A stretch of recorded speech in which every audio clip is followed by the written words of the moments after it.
یہاں تک بات یہ پہنچائے، پیغام یہ آپ کو دیا گیا کہ معجزہ اس وقت تک معجزیت پہ باقی نہیں رہتا جب تک کہ صاحب معجزہ نہ ہو۔ تو قرآن پیغمبر اسلام کا معجزہ ہے، بھائی سب مانتے ہیں یا نہیں مانتے؟ قرآن نبی کا معجزہ ہے یا نہیں؟ یہ معجزہ ہے نا، کہ جب قرآن نبی کا معجزہ ہے اور نبی اس دنیا سے چلے گئے تو قرآن معجزے پہ باقی ہے یا نہیں ہے؟ باقی ہے۔ تو پھر یہ مانو کہ محمد مصطفیٰ بھی آج دنیا میں زندہ ہے، تو سارے مسلمان متفق ہو کے یہی کہیں گے کہ محمد مصطفیٰ صلی اللہ علیہ وآلہ وسلم اس دنیا سے جا چکے ہیں۔ درود بھیجے محمد و آل محمد پر۔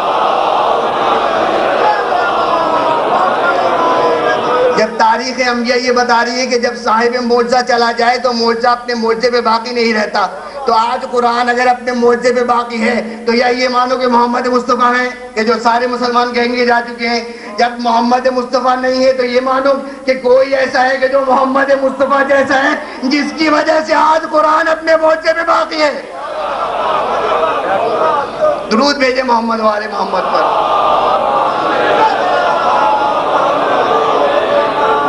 تو کل تقریر کو یہی لا کے روکا گیا اور آج اس سے آگے قدم کہ سورہ فاتح قرآن کا 35واں سورہ اور آج اس کا دوسرا دن کہ اس کی 32ویں آیت کی تلاوت کا شرف حاصل کیا، کہ جس کا ظاہری ترجمہ یہ ہے کہ ثم اورثنا الکتاب الذین اصطفینا من عبادنا، کہ پھر ہم نے اپنی اس کتاب کی وراثت کے لیے اپنے ہی بندوں میں سے کچھ کا انتخاب کر لیا۔ اور کل کی بھی تقریر میں یہ بیان کیا، آج پھر بیان کر دوں، نئے چہرے نظر آ رہے ہیں کہ خدا نے اپنی اس کتاب کے لیے وارث کو چنا ہے، لیکن نام نہیں بتایا، اوصاف بتا دیے، اس لیے کہ نام بتاؤ تو ہو سکتا ہے اس نام کے دوسرے آدمی بنا دیے جائیں، تو اوصاف بتا دو کہ جس میں یہ صفت ہوگی وہی وارث کتاب ہوگا۔ تو خدا نے نام نہیں بتایا بلکہ 3 قسم کے لوگ بتا دیے اس آیت کے اندر، کہ تمہارے لیے 3 گروہ بیان کیے دے رہا۔ اب تم خود عقل رکھتے ہو، تمہارے لیے یہ کہنا آسان تھا کہ حسبنا کتاب اللہ، یہ تم کہتے تھے، اب یہ آیت پڑھو اور بتاؤ کہ اس کتاب کا وارث کون بن سکتا ہے، کہ ثم اورثنا الکتاب الذین اصطفینا من عبادنا، ہم نے اپنے بندوں میں سے اس کتاب کے لیے وارث کا انتخاب کر لیا ہے۔ کون 3 گروہ کون سے ہیں؟ کہ ومنہم ظالم لنفسہ، پہلا گروہ وہ ہے کہ جو ظلم کرتا ہے، یہاں ظلم سے مراد ہے کفر، یعنی وہ کافر ہے۔ وَمِنْهُمْ مُقْتَصِدٌ، اور دوسرا گروہ وہ ہے کہ جو کافر تو نہیں ہے لیکن دین میں میانہ روی اختیار کرتا ہے، کہیں دین پہ مصیبت آ جائے، دین میں پریشانی آ جائے تو دین کو چھوڑ دیتا ہے۔ پہلا گروہ تو ہے ہی کافر، اس کا تو اسلام سے کوئی تعلق ہی نہیں ہے۔ دوسرا گروہ وہ کہ جو مسلمان ہے، دیندار ہے، لیکن مصلحت کا شکار ہو جاتا ہے، کہیں اگر دین کا کوئی ایسا مسئلہ آ جائے جو اس کے لیے مشکل ہو جائے تو دین کو بدل دیتا ہے یا دین کو چھوڑ دیتا ہے۔ لیکن تیسرا گروہ وہ ہے کہ وَمِنْهُمْ سَابِقٌ بِالْخَيْرَاتِ، تیسرا گروہ وہ ہے کہ نہ کافر ہے نہ کبھی مصلحت کا شکار ہوتا ہے، بلکہ سابقٌ بالخیرات، کبھی بھی کوئی نیکی کا کام آئے تو یہ سب سے پہلے نظر آتا ہے۔ اب یہ انسانوں کے لیے چھوڑ دیا گیا کہ بتاؤ کتاب خدا کا وارث کون بن سکتا ہے؟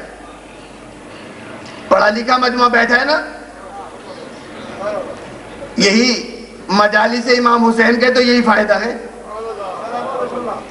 کہ آنے والا کسی بھی دنیا کے اسٹینڈرڈ سے تعلق رکھتا ہو، لیکن جب فرض اعضاء پہ آ جاتا ہے تو اس کا علم خود بخود بڑھ جاتا ہے۔ کیوں؟ یہ اس لیے کہ یہ ایسی اوپن یونیورسٹی ہے کہ جس میں کوئی فیس نہیں لی جاتی۔ آج والدین پریشان ہیں نا، ان کی کمر ٹوٹی جا رہی ہے، اپنی اولاد کو پڑھائیں کیسے، لیکن یہ ایسی امام حسین کی یونیورسٹی ہے کہ جس میں کوئی ایڈمیشن فیس نہیں، کوئی سال کا خرچہ نہیں، آؤ جتنا مرضی علم لے کے جاؤ، کوئی پوچھنے کو تیار نہیں، ڈگری مفت میں مل جاتی ہے۔ تو اس لیے بات سمجھانا بھی آسان ہوتی ہے کہ بس اشارہ کرو اور مومن سمجھ جاتا ہے کہنا کیا چاہ رہے ہیں۔ کہ کبھی ایسا ہوا ہے کہ کلاس کے اندر مانیٹر بنانا ہو تو استاد اس بچے کو مانیٹر بنائے کہ جس نے ثبت نام کرایا، اسکول میں ایڈمیشن لیا، لیکن پورے سال اسکول نہیں آیا، کلاس میں نہیں آیا، اور اگر استاد اس کو مانیٹر بنا دے تو ایک مرتبہ سارے بچے شکایت کریں گے یہ بچہ تو کلاس میں ہی نہیں آتا، اس کو مانیٹر کیسے بنایا؟ یا استاد اس بچے کو مانیٹر بنا دے کہ جو کبھی ہوم ورک کرتا ہے کبھی نہیں کرتا، کبھی ٹیسٹ میں پاس ہوتا ہے کبھی فیل ہو جاتا ہے، اگر اس کو مانیٹر بنا دیا جائے تو وہ بچہ کہ جو ہمیشہ فرسٹ آتا ہے اعتراض کرے گا میرے ہوتے ہوئے اسے کیوں بنا دیا؟ لیکن ایک ایسا بچہ کہ جو ہمیشہ فرسٹ آتا ہے، ہمیشہ اٹینڈنس پوری ہے، تو عقل کیا کہتی ہے مانیٹر کس کو بنانا ہے؟ اس بچے کو کہ جس کی اٹینڈنس بھی پوری ہے، جس کا ہوم ورک بھی پورا اور جس کی سال کی ریپوٹیشن بھی اچھی، ہمیشہ فرسٹ آتا ہے۔ تو جب اس چھوٹے سے مسئلے میں عقل یہ کہتی ہے کہ جو فرسٹ آتا ہے اس کو بناؤ، تو جب وارث کتاب کا مسئلہ آئے تو اس آیت کے ذہن میں کس کا انتخاب کرنا چاہیے؟ کہ جو کافر ہے نہیں وہ نہیں بن سکتا وارث کتاب، کیوں؟ خدا کا کلام ہے، تو کافر کبھی کتاب کا وارث نہیں بن سکتا کیونکہ خدا کا کلام ہے۔ تو وہ آدمی کے جو کبھی مصلحت کا شکار ہو جاتا ہے کیا وہ وارث کتاب بنے گا؟ ایک مرتبہ سارے عقلا کہیں گے نہیں نہیں اس کو بھی نہیں بنانا، تو بچا تو تیسرا ہی گروہ نا کہ وہ کہ جو سابقون بالخیرات ہمیشہ نیکی کے کام میں پہل کرنے والا ہے۔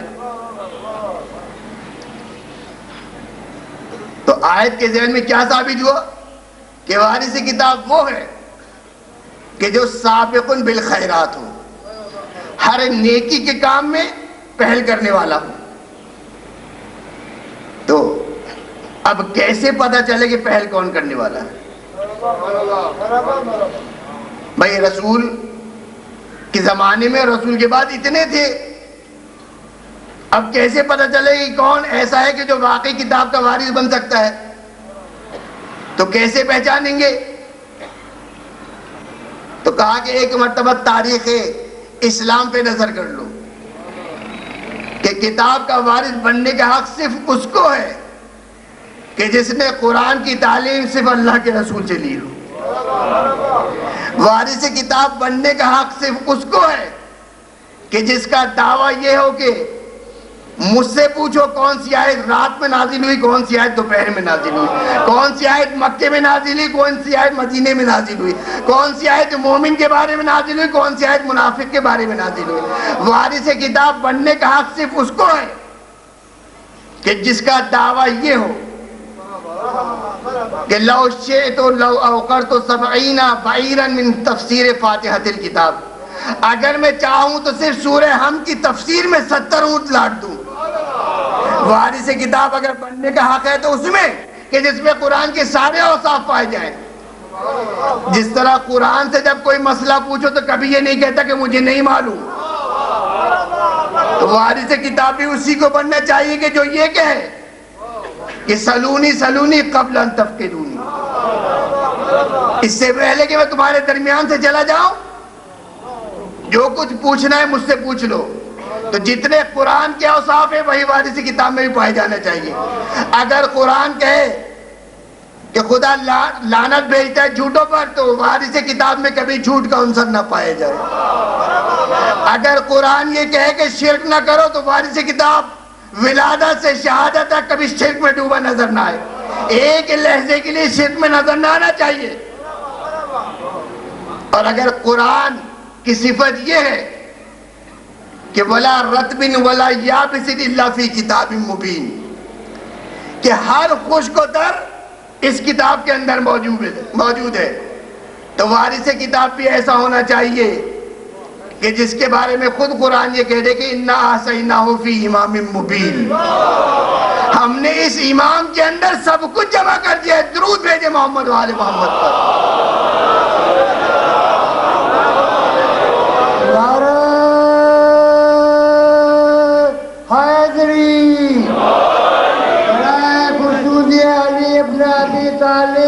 علیہ السلام بلند تر صلوات۔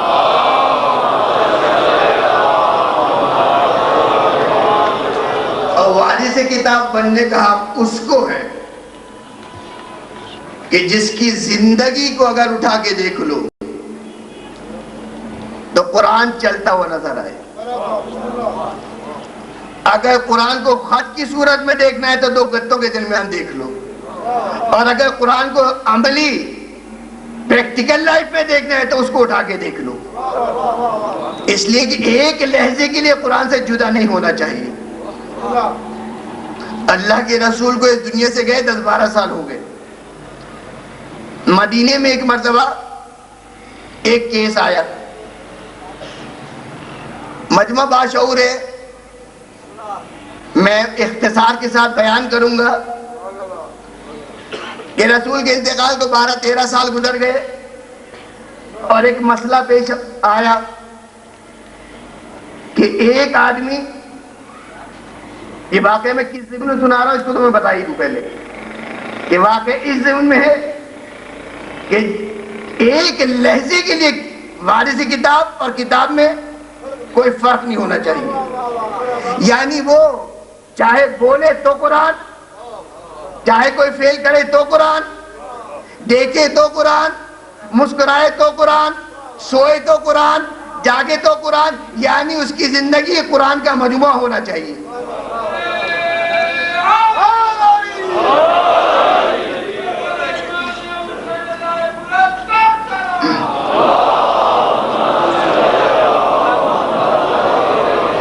اس بات کو ذہن میں رکھیے اور واقعہ سنیے کہ رسول کے وصال کو 12-13 سال گزر گئے اور ایک مدینے میں جھگڑا شروع ہوا۔ جھگڑا کیا شروع ہوا؟ ایک آدمی کہ جس کی 2 بیویاں، ایک بیوی سنبھالنا مشکل ہو جاتا ہے، وہ بیچارے کی 2 بیویاں، کسی کو دنیا میں جہنم دیکھی ہو 2 شادیاں کر لے، اس کی دنیا جہنم ہو جائے گی، اسے پتہ چل جائے گا کہ جہنم میں عذاب کیسا آنے والا ہے۔ تو یہ بیچارہ آدمی، اس کی 2 بیویاں، اور قرآن کی آیت ہے نا کہ وَتَعِزُّ مَن تَشَاءُ وَتُذِلُّ مَن تَشَاءُ، خدا جب عزت دینے پہ آئے تو کوئی روک نہیں سکتا، اور خدا جب ذلیل کرنے پہ آئے تو کوئی روک نہیں سکتا۔ یہ بیچارہ آدمی ویسے ہی مظلوم، 2 بیویاں، اور سونے پہ سہاگا کہ ولادت ہو رہی ہے، دونوں کیا ایک ہی دن،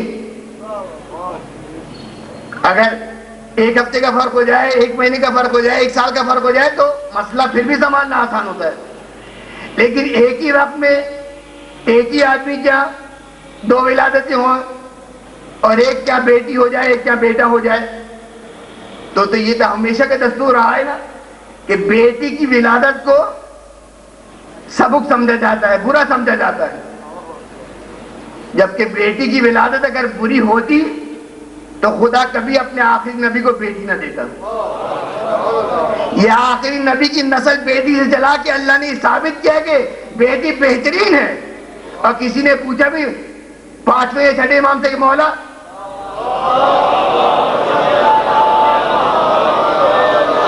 کہ لوگ بیٹے کی ولادت پہ خوش ہوتے ہیں، بیٹی کے ولادت پہ غم کیوں مناتے ہیں؟ قرآن کی آیت بھی ہے نا کہ وَإِذَا بُشِّرَ أَحَدُهُم بِالْأُنثىٰ ظَلَّ وَجْهُهُ مُسْوَدًّا وَهُوَ كَظِيمٌ، کہ آج مجمع جو بیٹھا ہے یہ سن بھی لے، آج ہی میں نے اخبار میں خبر بھی پڑھی ہے کہ انہی علاقوں میں کتنی خواتینوں کو مار دیا جاتا ہے، قتل کر دیا جاتا ہے، ظلم کا شکار نشانہ بنایا جاتا ہے۔ کیوں؟ اس لیے کہ عورت ہے۔ کسی کا ولادت ہو جائے تو شرمندہ ہوتا ہے، بیٹے کے چکر میں 7-7 8-8 بیٹیاں پیدا ہو جاتی ہیں ایک بیٹا حاصل کرنے کے چکر میں۔ تو یہ بیٹی کی ولادت کو برا سمجھنا یہ اسلام کا طریقہ نہیں، یہ کفار کا مزاج ہے کہ جو قرآن بتا رہا ہے کہ اذا بشر احدهم بالانثى ظل وجهه مسودا وهو كظيم، کہ جب کسی کافر کا بیٹی کی ولادت ہوتی تھی اس کا چہرہ شرمندگی سے سیاہ ہو جاتا تھا، یتوارا من القوم ایمسکوا علی ہون ام یدسوا فی التراب، اور وہ کہتا تھا کہ اپنے چہرے کو قوم سے چھپا کے پھروں یا اس بچے کو زندہ گاڑ دوں، یعنی بیٹی کی ولادت کو اتنا برا سمجھا جاتا تھا۔